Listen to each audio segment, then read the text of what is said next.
Je weet toch hoe ze wel eens zeggen, it takes a village to raise a child. Nou dat, maar dan met het bouwen van een band. Het maken in de muziek.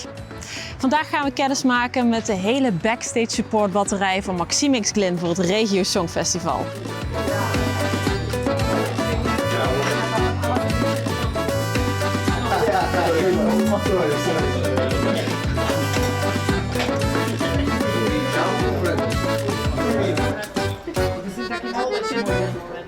Dit is pittig, dit is niet pittig, dit is curry, vegetarisch en dat is leukste bal.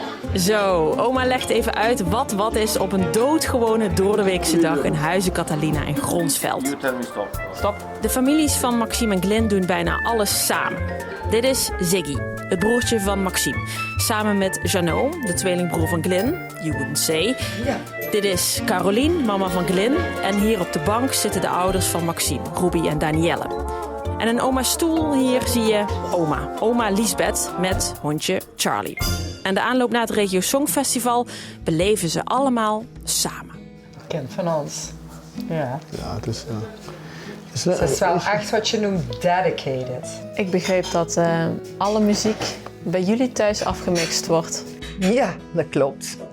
Dus je zit er middenin iedere keer. Nogal. Super vaak de opnames die ze opnieuw aan het maken zijn in de studio.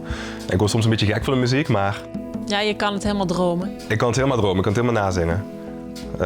Maxime was dat aan het schrijven op vakantie, dus toen hoorde ik de hele tijd in die kamer naast ons met Glynn bellen en dan hoorde je alleen maar een op kabaal en de hele tijd datzelfde nummer. Ja, op een bepaald moment was het wel mooi geweest. En het is best wel een lange weg geweest. Glynn die is op een gegeven moment begonnen om Japans te studeren na zijn HAVO. Een jaar. En toen kwam hij heel beteuterd na dat jaar, nou bijna dat jaar, kwam hij naar me toe en zegt: mam, ik wil echt in de muziek. Ik vind dat als ouders moet je je kinderen echt steunen. Onvoorwaardelijk, ja. Kijk, Maxime heeft een doel en ze zou het heel graag willen bereiken. Ze wil heel graag dit doen. Nou, dat vinden wij dat we haar echt erin moeten steunen. En dat doen we met alle liefde. Hij is argwanend. Ja. Ik denk, wat gaat er toch gebeuren hier? Ja, ik trek altijd erg veel met hun op. Hè. Dus ik ben wel 86, maar ik ben meestal met jonge mensen. Hoe voelt het echt eigenlijk dat je met de hele familie altijd naar dingen toe bent aan het leven van wat je zus en wat je broers aan doen? Ja, ik weet niet, het voelt wel gewoon een beetje normaal of zo. Ik weet niet, we zijn sowieso heel hecht met elkaar. Ja. En hoe zorgen jullie dan voor elkaar? Ja. Hoe doen jullie dat? Ja, hoe doe je dat? Ja, hoe doe je dat? Ja. Goede raad geven, knuffelen. Toen ik hoorde van Maxime van nou, we gaan aan meedoen, dan hoop je stiekem ook van oh, ik hoop dat ze nu een keer dan Doorbreekt. Ja. Want er is geen enkel optreden wat jullie missen. Nee. En als wij bij een optreden ergens staan, ja, je hoort ons altijd. En we zijn ja, echt trots. Trotse oma. Ik weet hoe ze in elkaar zit en als ik dat nummer hoor, als ze dan zingen is, dan ik word ook heel geëmotioneerd ervan. Want dat is zo mooi. Ik voel meteen de connectie. En dan doen ze de ogen. Ja, ik kan je niet vertellen. Het is echt... ja, het is echt mooi. In deze oceaan. En natuurlijk bellen we ook even met de ouders van Svibor. In Zagreb, the capital of Croatia. Hey. Hello. Hey. Ciao. Ciao. The whole crew is here. The whole crew also. Yes. Yes. Look at this.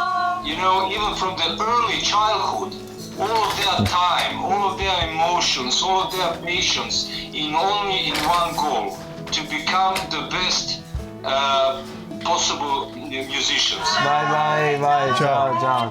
Ciao. Čujemo se. Bog ljudi. Ciao. Beautiful, man. I think me and Giuseppe, we understand each other a lot.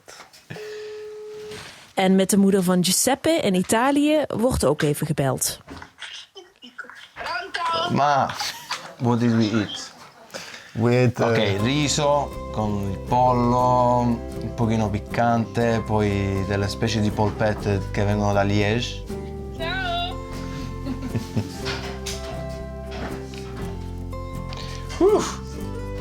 Ze houden zoveel. You know, In one hand, I'm super happy that I'm here doing my passion, and the other hand, I also miss them. But overall, I'm happy. It feels that you are really doing something remarkable in your life. But I mean, I never feel alone with these people.